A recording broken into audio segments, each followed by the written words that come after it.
following is a production of the Dallas Genealogical Society. For more information, please visit our website at www.dallasgenealogy.org. All right, well, good evening and welcome to the November 6th edition of the Technology Special Interest Group.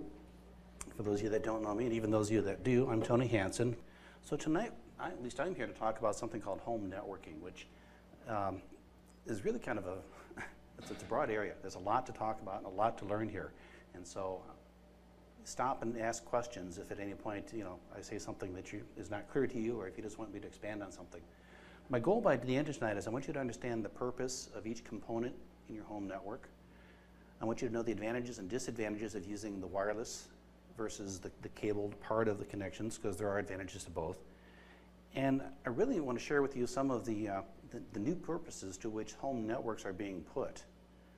You think you put the network in so you connect your computer to the to the LAN and get out to the internet, but it's turning out that there's a lot of really interesting new products that are being developed with the assumption that you have a wireless network in your home that they can take advantage of. And there's some really exciting things happening there, and a lot of reasons to make sure that your home network is kind of up to supporting what the future is coming, or what the future is bringing to you. So, and we'll talk about some of those products tonight. I want to start with just a few basic things, just to kind of set a baseline. At its simplest, a network, we're talking about a home network, so it's fair to ask what a network is it some kind of a shared medium. There's something connecting devices together, and the devices are sending files or information back and forth.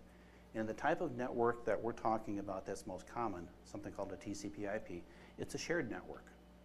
And by that just means that when one device sends something, all of the devices on the network see it, but only the one that it is addressed to actually does something with it.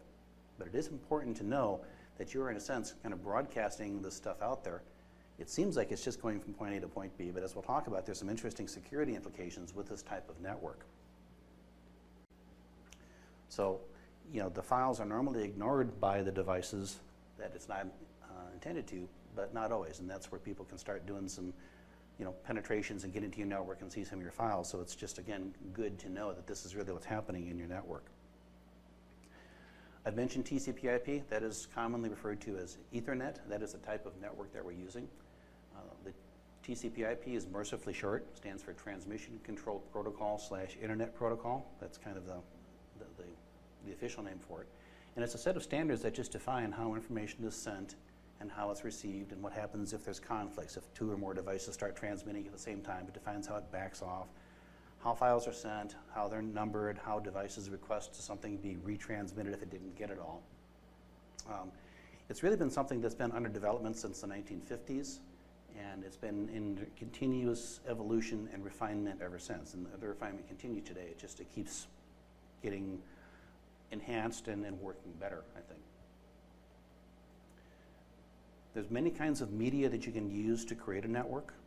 So you can use coax cable. That was one of the original mediums used to string coax between devices. More commonly today in a house, we use something called twisted pair. If you ever split the insulation and look, you'd see little pairs of wires that are twisted in a way that lets it carry a lot of data. You can use fiber optics, not too common in the house, but in businesses. And you can also do a couple of different kinds of wireless. Now in your house, we're going to be using something called Wi-Fi. That's what's available to us here in the library. You can also do networking over your cellular phone as well, and we're not going to be talking about that so much, but that is an option, something that you can use.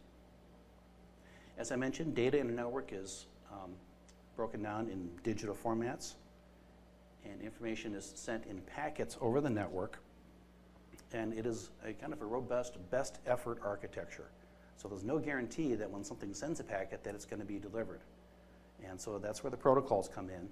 And if something is, if I'm trying to send a large file that's been broken down into pieces, the receiving end will sense if it's missing a packet or if it gets a garbled packet. And in the protocol, it has the ability to go back to the sender and say, hey, I didn't get that last packet. I got the one after it. Would you mind sending me the other one again? And so there's this ability for the network to kind of adjust for bad things happening. And so that's part of the inherent robustness of the network. If there's a failure someplace, if there's just bad transmission, the network kind of readjusts itself. It may not seem like it if you're sitting there waiting for something to download, but the network is very flexible, and it was made that way by design, And that's part of what makes the internet, work so well, is that it has this ability to kind of reconfigure itself and get around problems as they occur. And packets that are sent are reassembled by the receiving device. It keeps track of, sequence of numbers, so it knows if it's missing packets, if it's got duplicates, and takes that picture or that file or whatever you're sending and just puts it all back together again on the receiving end and makes it whole again.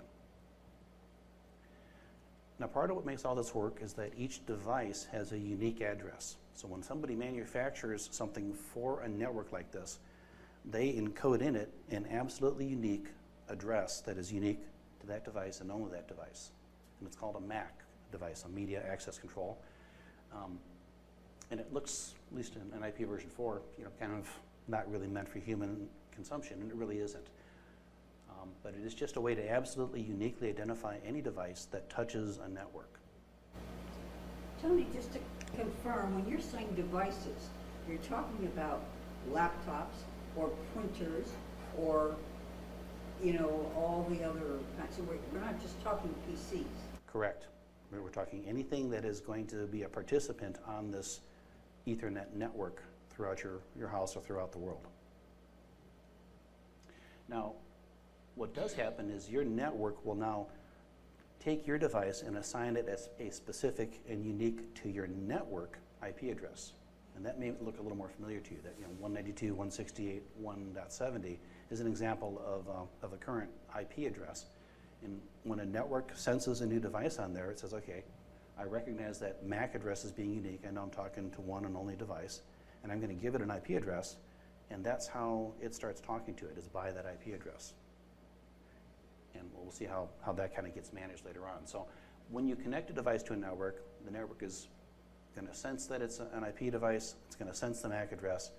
Generally, it will assign it an IP address, and it will use it for the duration of that connection, whether that connection be a few minutes or a few years. So those are just a couple of terms you'll hear. Not really important to understand this in any depth, but I just want to kind of set some understanding of some things that you will hear when you start hearing about networks. There is a problem. We're actually running out of IP addresses, believe it or not. And we'll talk about that in a couple of slides. There's another thing that is commonly used to help divide your network up between devices and other portions of the network that it wants to talk to, and that's something called a subnetwork mask. And that is just a way of dividing your network between devices and networks that can be addressed. And so basically you can think of it is a way that you can take a range of IP addresses and say, I'm using this many for my side of the network, and I'm reserving the rest of them for kind of outside the network to address different things in my side. And again, this is nothing you have to know, but for example, there is a website there where if you put in an IP address, like I put in 192.168.1.1, and the subnet mask is that thing up there below it, 255, 255, 255, and 0. That magically, it's not magic, but it's actually the way that the protocol is defined, says, okay, with that subnet mask for this IP address range says that on your side of the network, you can have 254 hosts. So you can have up to 254 devices on your side of the network. So it's a class C network, 24 bits for the network side, 8 bits for your side, and that's the consequence of what the subnet mask does for you. Now again, this is not anything you're ever going to have to know, but if you're working with devices, you're just going to have to be aware that you need to go and get whatever the current subnet mask is, and perhaps use it for some of the other stuff that you're setting up for your network. So I just kind of want you to be aware of the term and kind of the implication, but again, there's not going to be a quiz tonight, so you don't need to be able to do the binary math and all this stuff, but it is a term you will hear if you start peeling the layers back a little bit in dealing with your network. I mentioned that we're running out of IP addresses, and so what we've been operating on is something called IP version 4. What is currently under work is something called IP version 6. So it turns out 4 billion addresses worldwide aren't enough, so we're going to have to go to however many that is, which is a whole lot more than 4 billion. And so this is a transition that is underway, and again, hopefully it's going to be something that your network providers and the equipment providers are going to do on your behalf, and you're not going to have to really be too concerned about any of this. But it's just something that is in process again, and that newer devices and newer software is going to start supporting the IP version 6 addressing scheme, which is really just aimed at making more IP addresses available because there are so many more devices being placed on the network every day. And again, we'll talk about what some of those are. So what is the internet? We've kind of alluded to this. It's a global system of interconnected computer networks that use the standard internet protocol suite to link several billion devices together worldwide. And it's a network of networks. So these things have all these protocols that everybody builds to and operates to that allows operators around the world to create this truly global internet. My sister-in-law is a nun, the head of her order. She's over in Pakistan and just got back into town where they had IP access and Wi-Fi in the convent she's staying. So we finally heard from her after a couple of weeks from Pakistan. And so it's just kind of amazing to me still, understanding it as much as I do, that it all actually works. I love it. Something that came up that uses the internet is the World Wide Web. And it is an application that uses all of this connectivity, and it gives us the ability to have all these hypertext documents that you can browse using a web browser and connect and see things on the world. So the internet is kind of the connectivity. The World Wide Web is the software layer that runs over the internet and does all of this cool stuff that we are enjoying so much today. So again, just kind of some background and some terms that you probably knew, but I just want to get us all kind of to this point where something we can all understand, the cloud again. So the internet is just kind of you can view it as a cloud. You connect to it, I connect to it, and we have connectivity to everything in the world through this miracle that happens in the middle. What we're going to focus on tonight is that leg that connects you to the internet. Everything that connects the internet to your house and within your house. And that's the part that we're going to focus in on and try to understand a little bit better. So you got a lot of choices for getting residential internet service. Dial-up used to be the cat's meow. Remember modems? Okay, it's still viable, but we don't use it much anymore. Something called DSL, Digital Subscriber Link, I think is what that stands for. Digital Subscriber Link, I believe. It's been a while, so don't quote me that. So if you have AT&T's U-Verse, that's actually a form of DSL.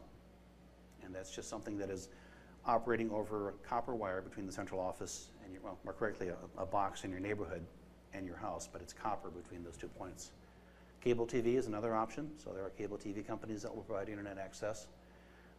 If you live in a neighborhood served by Verizon, you can get FIOS, which is fiber to the home. Very nice service, I like that. My sister-in-law has that.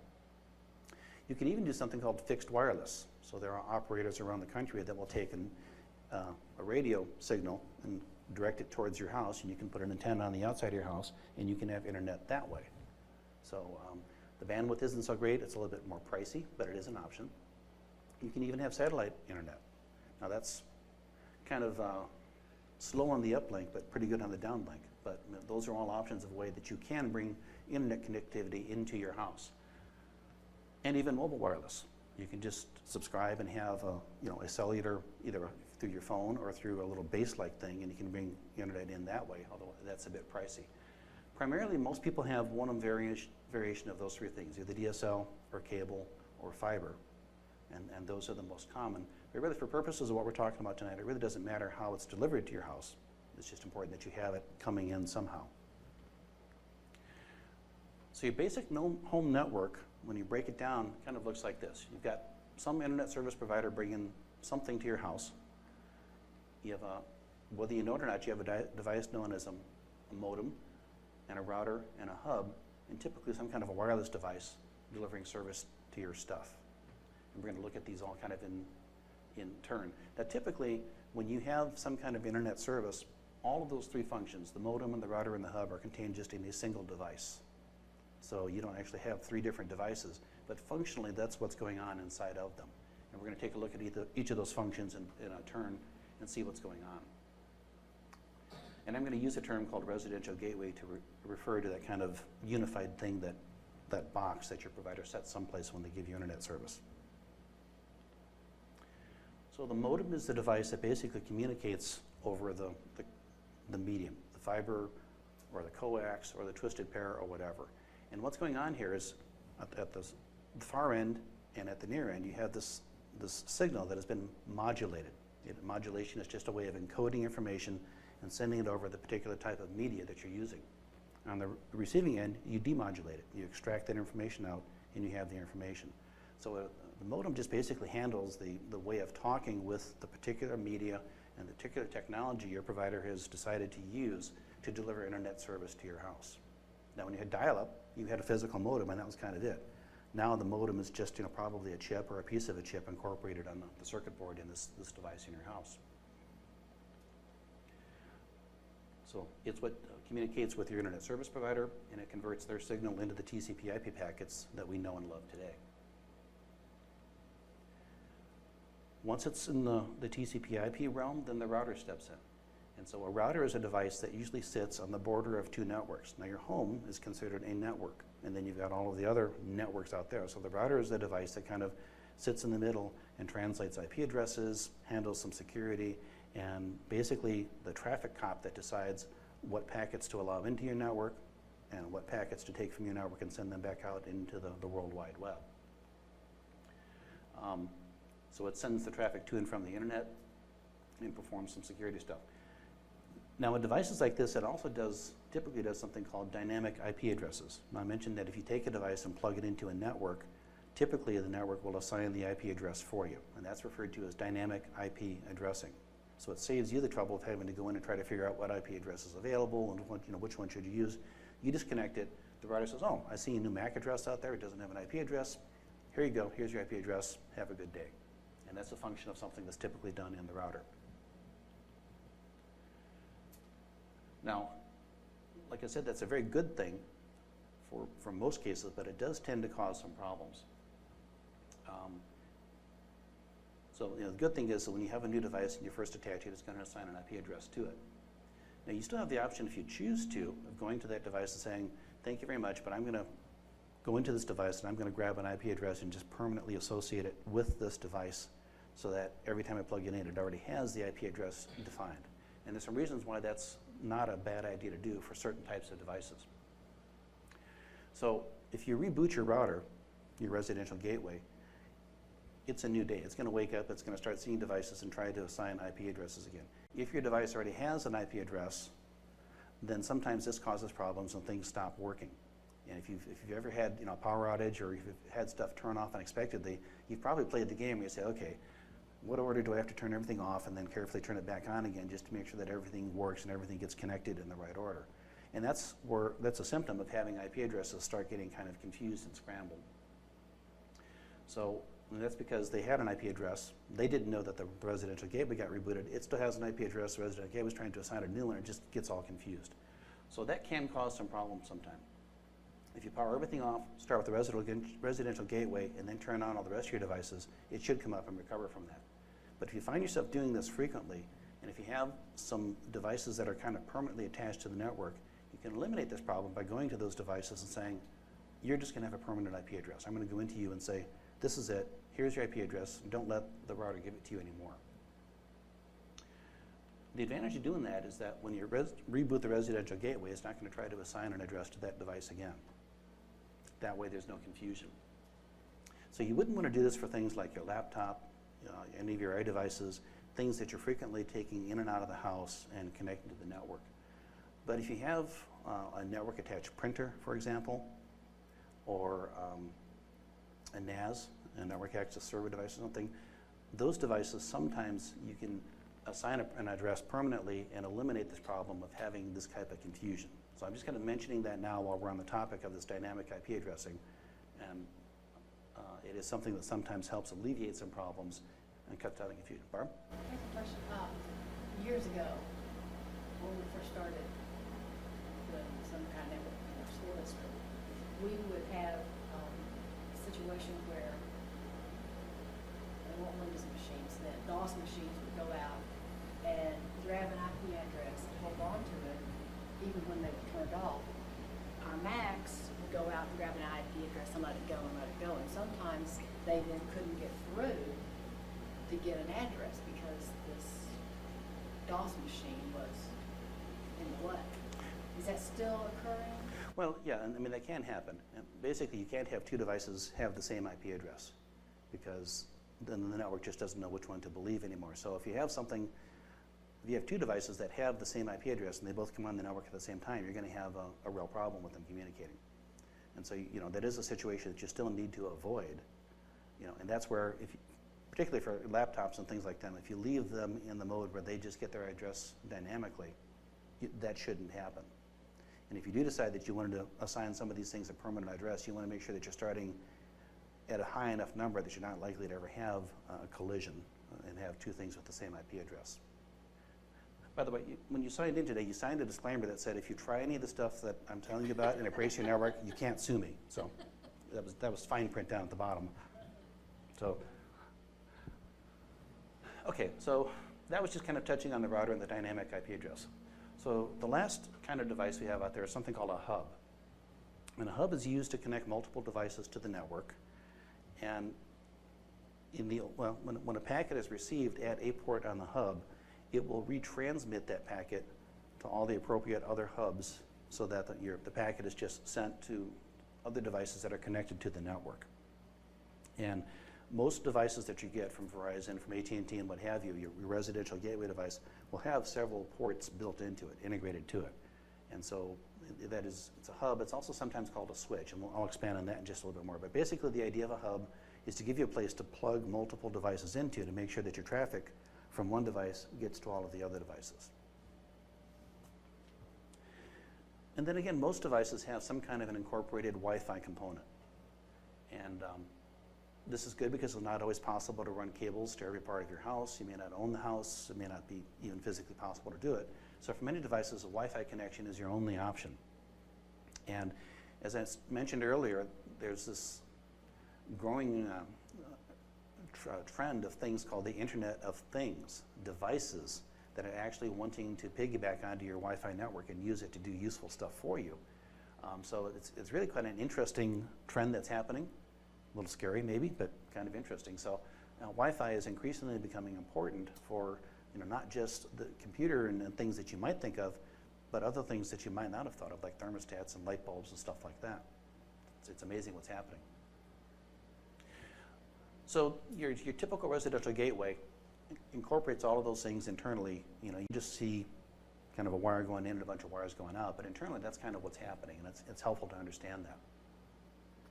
So here's a typical device. It's one that I currently have from AT&T. So you can see over here, there's a connector right there where the cables that come in from the poles and end up in, running through my house and plugging in there. That's where all of the stuff to and from the AT&T central office happens. I've then got 4 TCP/IP connections that I can use. I've even got some USB connectors available there, and we'll talk about those in a bit. And that's about the typical size of it. In this case, the Wi-Fi antenna is internal, built inside of it, which is kind of a disadvantage. But that's what that device looks like. If you have FIOS, it looks like this. Oops, back up a little bit. So a couple of things I like about that. They have external Wi-Fi antennas. They actually have 2 of them. Both of them have lights and things on the front. In this case, FIOS, when it comes into the inside of your house, is actually a coaxial cable that delivers your signal, even though it's fiber to the house. And then on the back end, if you look closer, you see, again, you've got your 4 IP connections. I'm not sure how 4 became the standard, but it is. They have some USB connections as well. And that's just what the back of that looks like. So these are pretty typical and representative of their class of residential gateway devices that you're going to get depending on who you're getting it from and what kind of service you're getting. Connecting stuff together, we've talked about the Ethernet cables. It turns out that there's actually a variety of types of Ethernet cables. The earlier one, well, actually there was stuff before Cat 5, but Cat 5 is kind of the current minimally acceptable cable. And it can carry signals up to about 100 million bits per second at a distance of up to about 100 meters. Now, they found clever ways to twist the wires in these cables and to arrange them internally to make them support much higher speeds. And so that's where the Cat 5e, or enhanced cable, came from. Oops, back up. And they actually can support signals up to 1,000 million bits per second. 1,000 megabits per second, up to 100 meters. They've now since then have developed a Cat 6, and right now the Cat 6 cable is only good for about 37 meters, but it's good for 10,000 megabits per second. And a Cat 6 enhanced, which is now available, is good for the full 100 meters again. So these cables are being made in such a way that they can handle higher and higher signals, and that comes into play depending on what kind of hubs and other devices you have and what speeds you're operating at within your network. Now, cables look kind of like this, that blue one up in the upper right-hand corner. A Cat 5, a 5E, 6, or a 6E all look like that. Internally, if you take them apart, there's the data twist that I told you about.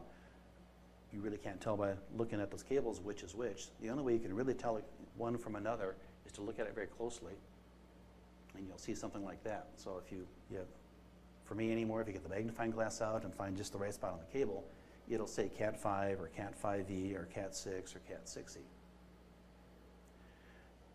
Again, you probably don't, well, you might need to know this, but for the Cat 5 speeds, they only use half of the conductors in there. There's 8 conductors in these cables, so they use 2 pair or 4 wires to get the Cat 5 speeds. All the other ones, at the faster speeds, they use all 8 wires.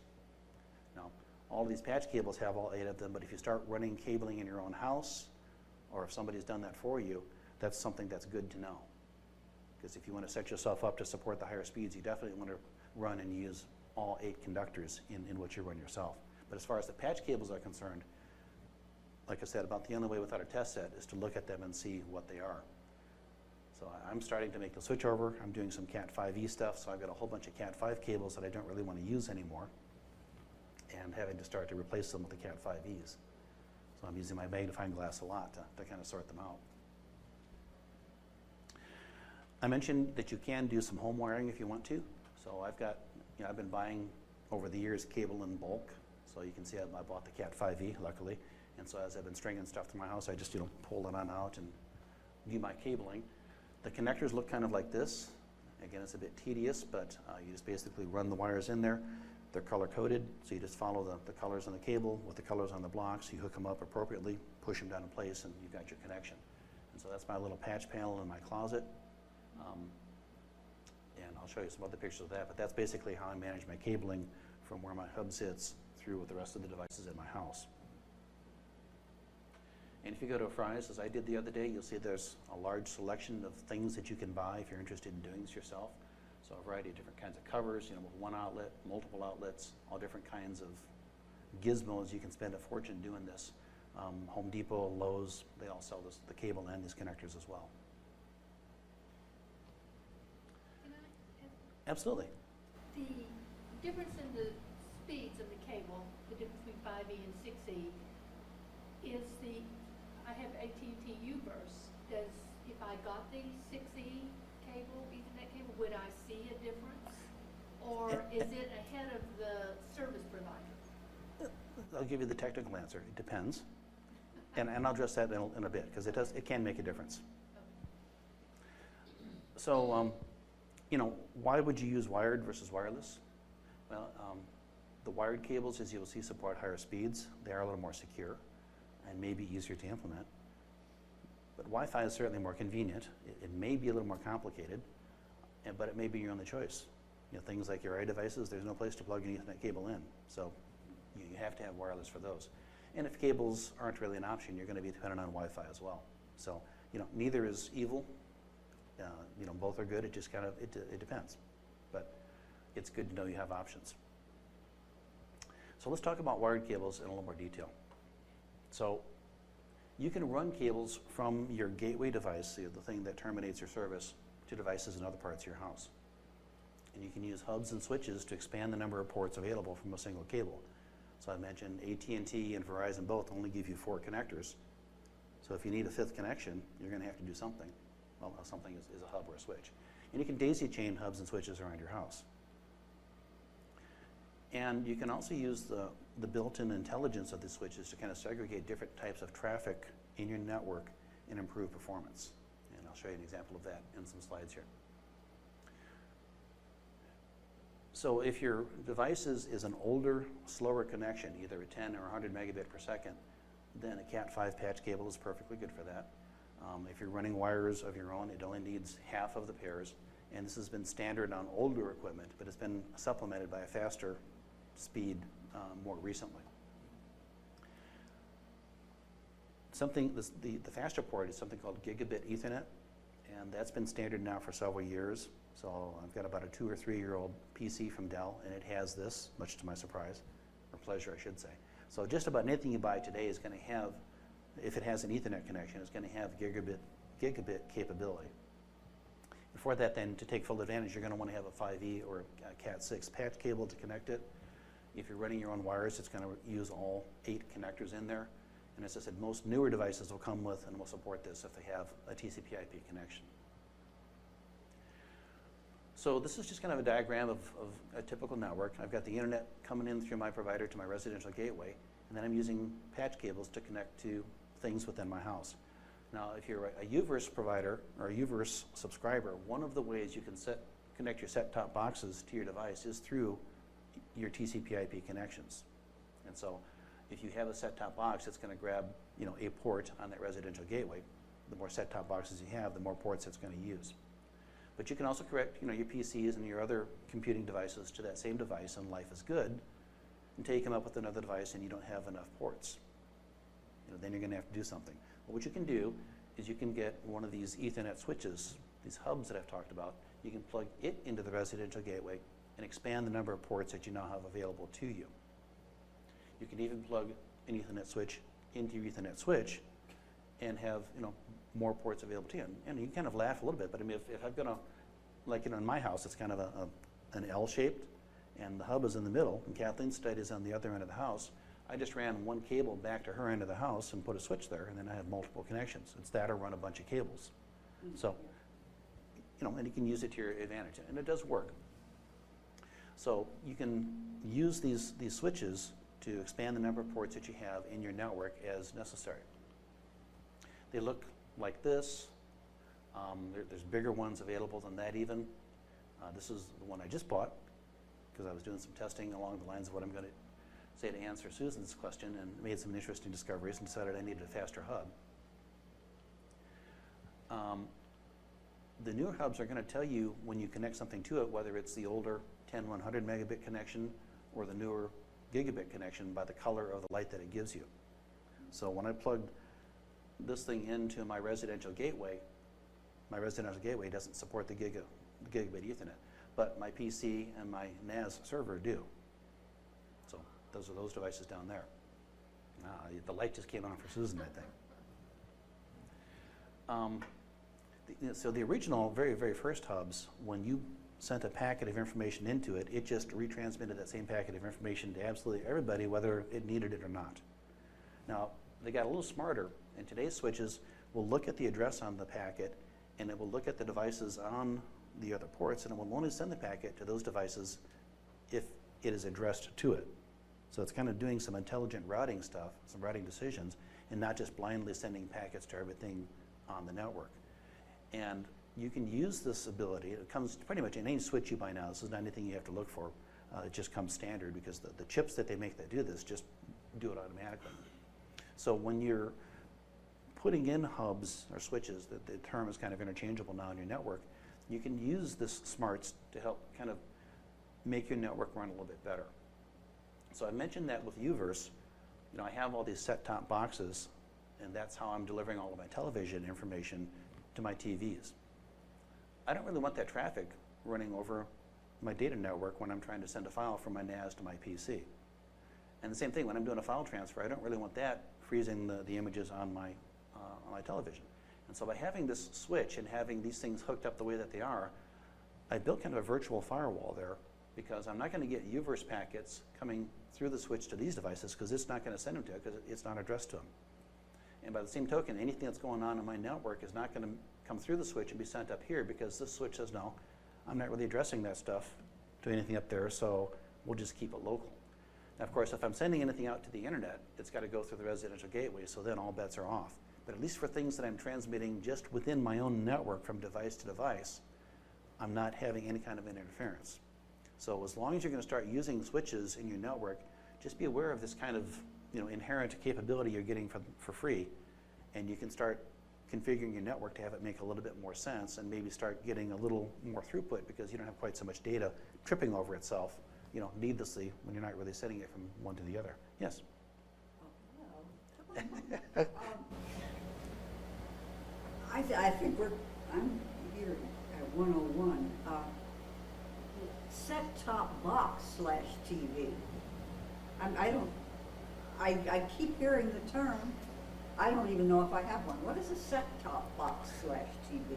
Well, it's both in my case. So the way that U-Verse works is my television comes in through here, through my residential gateway into my house, and then it runs out through a TCP/IP cable to a device. It's just a little, looks a lot like one of those switches that I showed you that sits near my TV. Oh, okay. And there's a cable that goes from there. That's why I don't have one.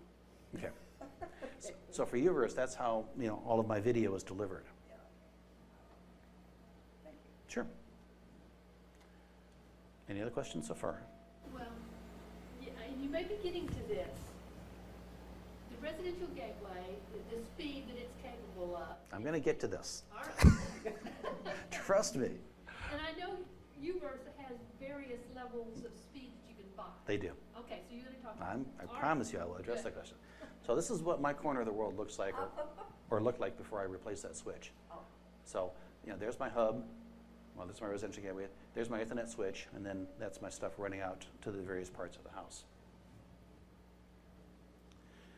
Now, if you have a device that you want to hook up to to use your Ethernet connection to, but it doesn't have a native Ethernet port in it, like my printer didn't, you can buy a device like this. This happens to be a Netgear, so you can see there's my TCP/IP connection running to the printer, and then or to the network, and there's my USB connection going to the printer. And with a little bit of software manipulation, then this now is like a network. Well, it is a network attached printer. It's not as clean as just buying a printer that has all of that built into it, but we bought this several years ago and wanted to be able to use it for that. So, you can buy these various adapters to adapt different non-TCP/IP things and tie them into your network. And you just smoothed over that a little bit of software manipulation. Well, what you have to is you have to have some drivers on the PC that print to it. So on my PC, I had to load some drivers so that it understood where this thing was and what it was. And I had to do the same thing on Kathleen's PC as well. So But it comes with the device. it does. Okay. It's getting harder to use devices like this. And if you're buying a new printer, I would strongly encourage you to look for one that has an IP port built into it already, because it makes life a lot easier. But if you have older stuff, you can, with a little work, make this work. Another thing that you ought to be aware of is that there is an option in some hubs that's referred to as power over Ethernet. And this is useful if you're going to start doing some home security networks, or you want to have some remote cameras and some other things attached, but you don't, like up on the eaves of your house, you may not have power out there. So you can buy hubs that will actually send power over the Ethernet cables out to that device. Now, this only works with the Cat5 because, remember, we only use half the cables for the Ethernet. There's 4 conductors sitting there doing nothing. Well, that's what they do, is they take advantage of those other 4 conductors and send electricity through them. But if you're getting into setting up your own home security stuff, that's just a term that you're going to want to be familiar with, power over Ethernet. Not all hubs or switches provide this, so if it's something that is on the horizon and you're buying a hub, that's definitely something that you would want to think about looking for while you're purchasing it. Now, how fast is your network?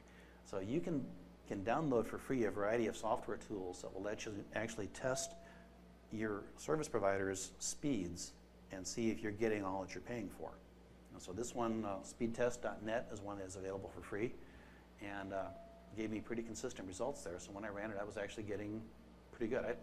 I'm getting, supposed to get up to 6 megabits per second downstream, and I'm getting 7.68. So I'm actually getting as much as I'm paying for and a bit more. But my upload speed is only 1.5. The theory behind this is there's only so much bandwidth in that wire. Okay, and so they could do it 50-50 and say you can upload just as fast as you can download. Let me do the math here. 7, 8, let's call it. So I'll just roughly, if they did that, you'd have 5 down and 5 up. Okay, and you can only have so much. And so when they designed networks, they said, well, most people are downloading stuff much more than they're uploading. And so they kind of swung the pendulum over towards increasing your download speed and kind of throttling back the upload, because they figure, well, most people are consumers of data, not generators of data, and that's what makes the DSL model work well for service providers and for most of us too. But what about your part of the network? So we know that what's going on between me and the internet service provider, but you can also buy, or you can get for free and then enhance with a little bit of, if you need to, something like this. There's a land speed tool that will allow me to actually do a test, like from my PC to my NAS server. It will actually go out there and read and write and tell me how fast it's actually reading and writing the information just on my little piece of the network. Now for free, it will just tell you the time per packet. Now if you've got a good calculator, you can do the math here, but for $6, I think, yeah, $6, you can buy the upgrade and it'll actually do it for you. And what this told me was that going through that Ethernet switch, I was getting about 66 megabits per second upload and 73 megabits per second download. But when I went and looked at both my devices, I realized that both of these devices supported Gigabit Ethernet, but my switch didn't. So now you know why I have a new switch. So I did the same test again with a new switch in place, and I got significantly better improvement. I got about 25% improvement on uploading and about 65% improvement on downloading. Now, I pondered why that was different. I think that's just the nature of there's a disk drive in there, and I think there's some internal stuff there. But the point is that when I got a faster hub and used some Cat 5e cables, I got significantly improved speeds between my PC and my NAS. So, if you do kind of draw a map out here, yeah, I've got terrible upload speed, 1.5 megabits per second. But if I'm doing a write between my PC and my NAS or something, I've got pretty good speeds in here. Not so bad speeds here. So it just kind of depends on what you're doing, what direction you're going, and which device you're writing from, and which device you're writing to, what speed you're going to get. So if you're doing a lot of transfers within your side of the network, then having this Gig E stuff enabled through the switches and the cabling actually makes a pretty big difference. So I'm slowly converting all my stuff over and getting it so that we support that. Now again, if I've got to go through this device or through this leg of the connection, it's going to be the slowest speed. It's going to limit you to what it does. But if you've got stuff that's just in your little segment of the network, then life is good. Does that, not you, it's not your turn yet. Does that answer your question? Well, yeah, and so it really does matter the level of service you're Yes. paying for. Yeah. Because you could have all the 6E cables and it stops being effective at the gateway. Yes. If what you're doing is beyond the gateway, you're only going to go as fast as they let you. That concludes this segment of this presentation. We had to cut this up into smaller pieces in order to upload it to YouTube. So after you take a brief intermission, I hope you'll come back and watch the next segment.